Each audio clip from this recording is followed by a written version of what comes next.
"Daddy, why did that lady leave so fast?" Little girl asked. When the single dad ran after her, she confessed the truth. The first thing Mark noticed wasn't the woman. It was the way his daughter tightened her grip on his hand. Emily didn't usually do that anymore. She was 7 now, old enough to feel brave in the world, old enough to tug him along instead of the other way around. But that evening, as the sun slipped low behind the trees in the park, her fingers curled into his palm, like she was afraid something might disappear if she let go. "Daddy," she whispered softly. He looked down. Her face was turned toward the path ahead. A woman had just passed them, walking faster than anyone walks in a quiet neighborhood park. Not running. Not exactly. Just moving like she had somewhere to be, and couldn't afford to slow down long enough to breathe. The woman didn't look back. Emily raised her free hand and pointed. "Daddy, why did that lady leave so fast?" Mark didn't answer right away. He'd learned, after becoming a single dad, that sometimes the best thing to do was stay quiet for a second. Kids notice more than grown-ups think they do. And if you rush to explain things, you miss the truth hiding in the little details. The woman's shoulders were tense. Her hair was pulled back in a hurry, not neatly, just twisted and tied. She wore an old gray t-shirt and jeans that looked like they'd seen a long week. And something about the way she kept her head down, like she didn't want anyone to see. Her face made his chest feel tight.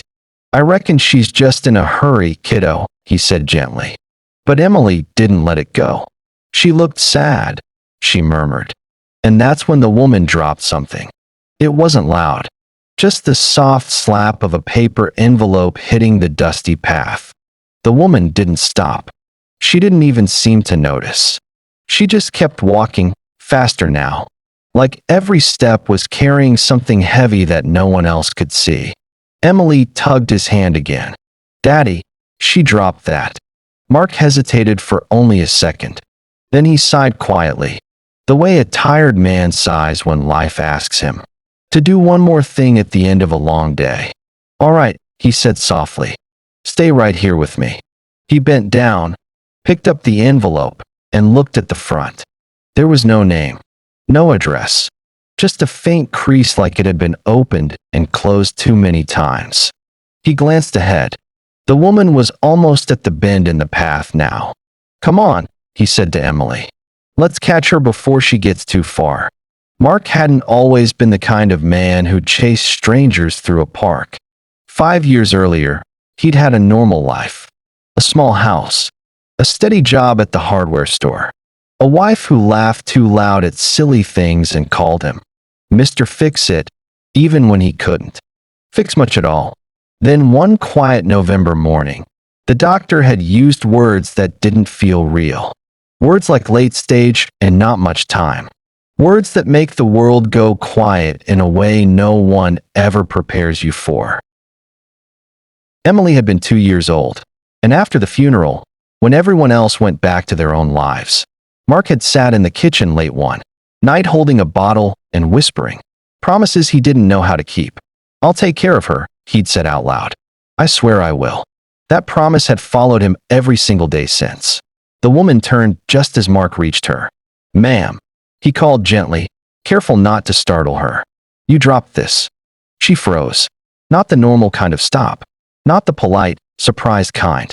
It was the kind of stillness that comes when someone has been holding themselves together by a thread and doesn't know what might happen if they move.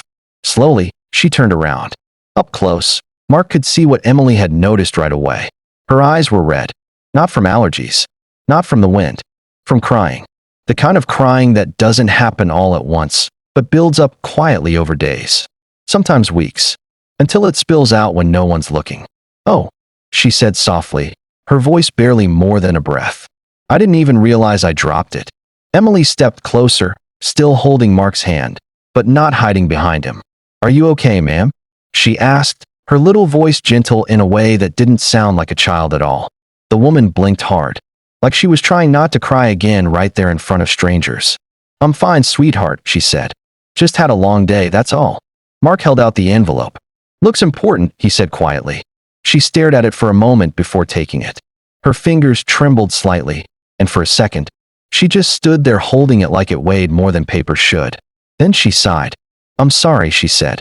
I didn't mean to make a scene. I just needed to walk a bit. No trouble at all, Mark replied. Name's Mark. This is Emily. The woman hesitated, then gave a small, tired smile. Laura, she said. They ended up sitting on the bench by the playground. Not because anyone planned it. It just kind of happened the way small-town moments happen. Slowly, quietly, without anyone noticing when strangers stop being strangers. Emily wandered over to the swings, but didn't go far. Every few seconds, she glanced back at her dad and the woman, like she wanted to make sure everything was all right. Laura kept staring at the envelope in her hands. I wasn't planning to talk about it, she said softly. But your little girl. She reminds me of someone. Mark didn't ask questions. He just nodded. My daughter, Laura continued. She's 8. Lives with my sister now. Just for a while, I hope. Her voice cracked slightly on the last word. I lost my job 2 months ago, she said after a long pause. Factory closed down. 30 years old and starting over from nothing. That's harder than people think. Rent piled up. Bills piled up. I kept telling myself I'd fix it before anyone noticed. She gave a small, bitter laugh. Turns out the world notices faster than you do. Mark understood that feeling more. Then he could explain. What's in the envelope? He asked gently. Laura swallowed hard.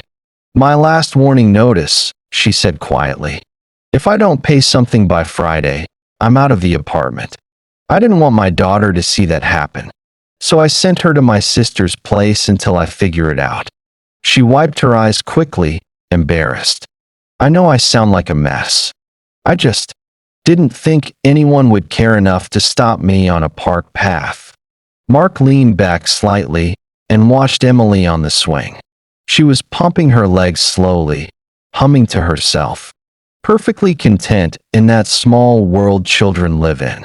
I care, he said softly, because I've been there too. Laura looked at him, surprised.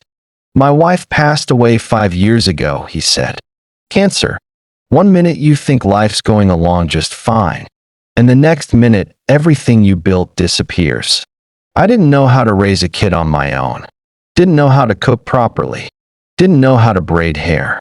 Didn't even know how to explain why mommy wasn't coming home. He smiled faintly. But you figure things out. One small step at a time. That's what folks like us do. Laura stared down at the envelope again. I don't even know where to start anymore, she whispered. Emily came running back, breathless. Daddy, the swing squeaks when you go high. Listen, she laughed, the sound bright and warm in the quiet evening air. Then she looked at Laura again, studying her face with the serious curiosity only children have. My mom used to cry like that, Emily said softly, before she got sick.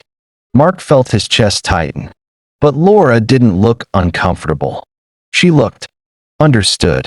I'm sorry, Laura said gently. Emily shrugged. It's okay. Daddy says sometimes people just need someone to sit with them, even if you don't know them. Mark blinked slowly.